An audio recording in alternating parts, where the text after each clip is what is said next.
how to insert table of contents without page number in MS Word. Hey everyone, welcome back to the channel. If you are new here, don't forget to hit the subscribe button and turn on the notification bell to not miss any updates.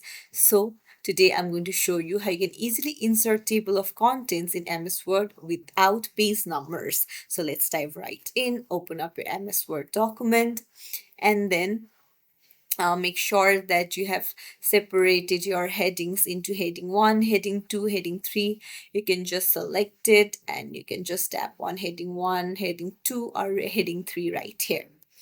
Now go to a blank page on the top and then go to references on the ribbon bar and you can see table of contents there.